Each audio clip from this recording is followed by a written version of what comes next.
Bismillahirrahmanirrahim. Assalamualaikum warahmatullahi wabarakatuh. Salam Om Swastiastu, Namo Buddhaya, salam sejahtera dan salam kebajikan untuk kita semua.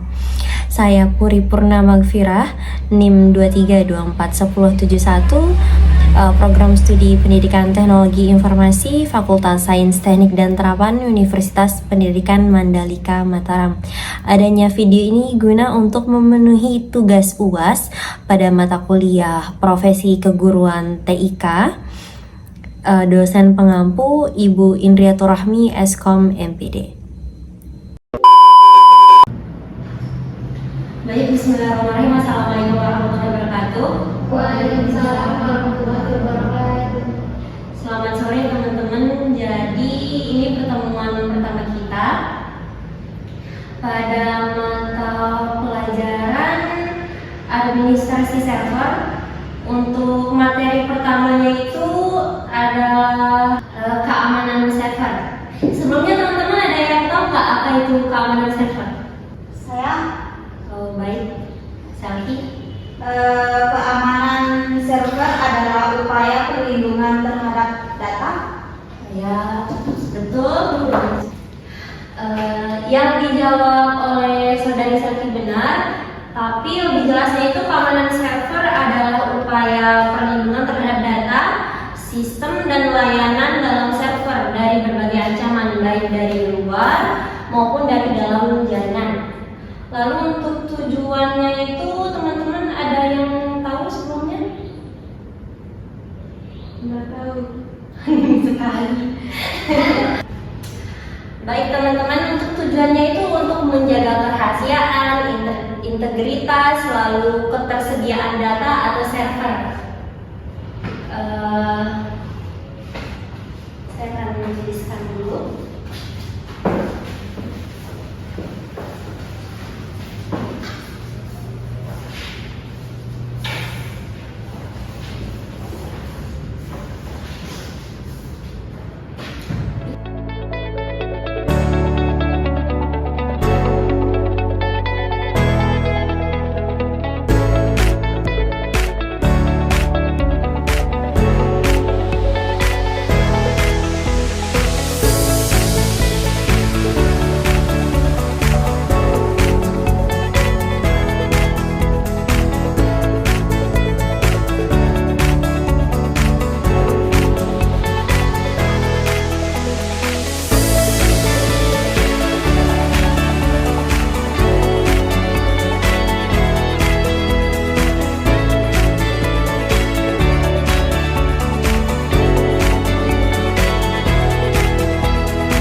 Kalau ada yang tahu bisa maju ke depan ya.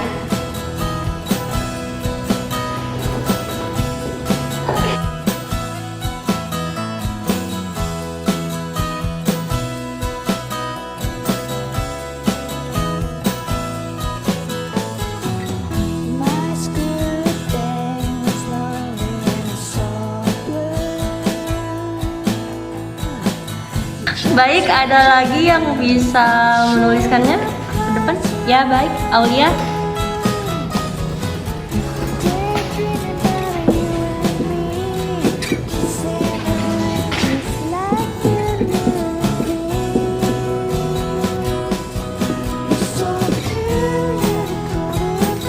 Untuk Mbak Selki mungkin bisa ditambahkan lagi.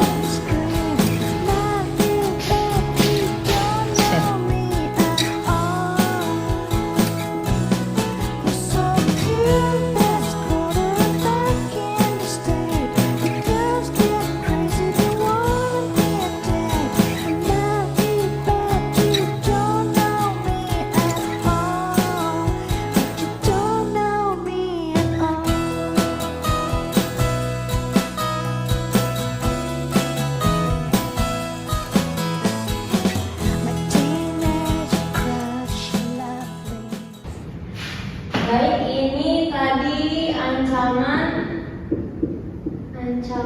umum terhadap server.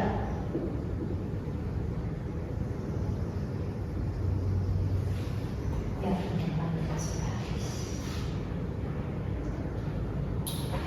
lalu untuk poin ketiga ada komponen utama terhadap server. Pertama ada firewall. Fungsinya itu untuk menyaring lalu lintas jaringan. Lalu ada untuk mendapatkan berbasis perangkat keras atau perangkat lunak. Lalu untuk contohnya itu ada UPW, lalu ada PL-Sense sama E-Tables. Lalu untuk yang kedua ada IDS dan IPS. Di sini IDS itu singkatan dari Intrusion Detection System untuk mendeteksi serangan dan melaporkannya. Lalu untuk IPS sendiri adalah Intrusion Prevention System untuk mendeteksi dan langsung memblokir serangan jika ada. Lalu untuk keamanan login, teman-teman bisa gunakan password yang kuat ya. Lalu teman-teman juga bisa aktifkan two-factor authentication. Lalu batasi jumlah login gagal. Lalu untuk keempat ada enkripsi dan SSL atau TLS untuk mengamankan komunikasi data antara server dan klien. Digunakan untuk website atau HTTPS seperti email server dan VPN. Di keamanan server juga teman-teman ada namanya backup dan restore. Jadi jadwal pembackupan rutin bisa harian atau per minggu. Lalu bisa simpan salinan di lokasi terpisah. Lalu uji coba proses restore secara berkala. Lalu poin D ada praktik pengamanan dasar server. Satu itu untuk mengganti port default SSH dari 22 ke angka lain, misalnya ke 24 juga bisa. Lalu untuk menonaktifkan login root melalui SSH, untuk menambahkan firewall dalam memblokir port yang tidak diperlukan. Untuk menambahkan IDS seperti snore dan fail to ban, dan juga untuk mengupdate sistem dari patch keamanan secara berkala. Oke, mungkin segitu aja materi dari saya. Jadi sekarang saya minta ke teman-teman untuk bagi kelompok ya. Mungkin karena cuma 4 siswa jadi 2 kelompok aja. Ayo ke depan aja. Ini di depan aja. Di belakang semua. Oke.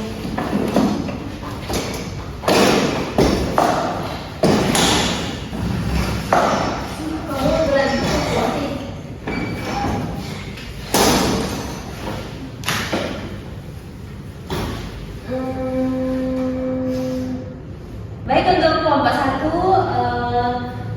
jelaskan saya apa itu serangan malware dan virus pada ancaman umum server. Gitu ya, ditulis deh. Lalu untuk kelompok 2, tulis ya. Apa perbedaan IDS dan IPS?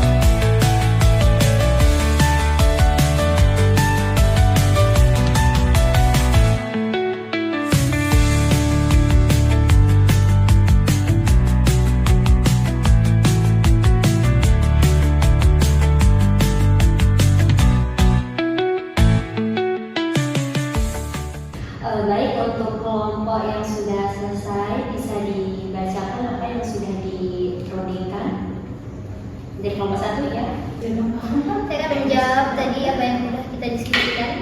Pertanyaannya, jelaskan apa itu serangan malware dan virus pada ancaman umum server. Serangan malware dan virus merupakan salah satu jenis ancaman umum pada server yang sangat berbahaya karena dapat menyebabkan kerusakan sistem, pencurian data, gangguan layanan, hingga kendali penuh atas server oleh pihak tidak bertanggung jawab. Oh iya, kita sekali. Lalu untuk kelompok 2, IDS secara positif memantau lalu lintas jaringan dan aktif yang mencurigakan atau berbahaya, sedangkan IPS juga memantau lalu lintas jaringan tetapi secara aktif mencegah serangan terdeteksi. baik, untuk teman-teman bisa mengumpulkan ya hasilnya ke depan.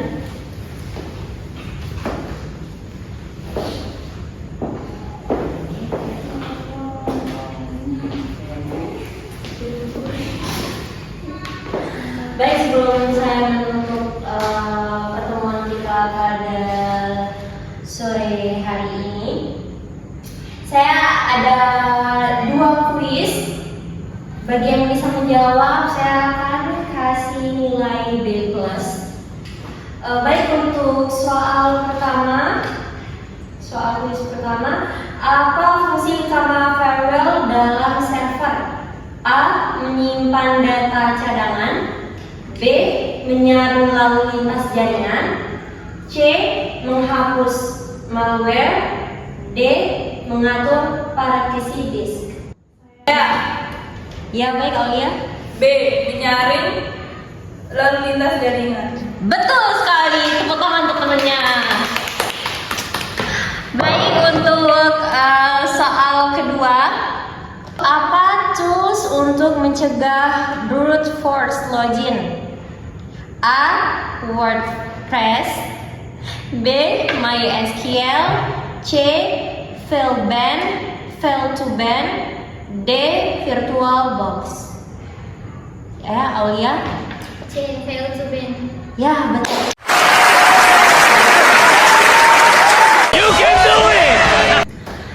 Baik, setelah adanya evaluasi tadi, saya bisa menyimpulkan bahwa teman-teman memperhatikan dan sangat paham ya tentang materi yang telah saya sampaikan. Baik, kesimpulan dari materi yang sudah saya sampaikan tadi adalah keamanan server adalah tanggung jawab utama dari administrator sistem. Dengan memahami ancaman, menerapkan sistem perlindungan, serta melakukan pemeliharaan rutin, server akan berjalan dengan aman dan stabil. Materi ini penting sekali ya teman-teman buat bekal kita di dunia industri dan kerja nyata. Baik, mungkin itu saja yang bisa saya sampaikan. Untuk kekurangannya saya mohon maaf. Wabillahi taufiq wal hidayah. Wassalamualaikum warahmatullahi wabarakatuh. Waalaikumsalam warahmatullahi wabarakatuh.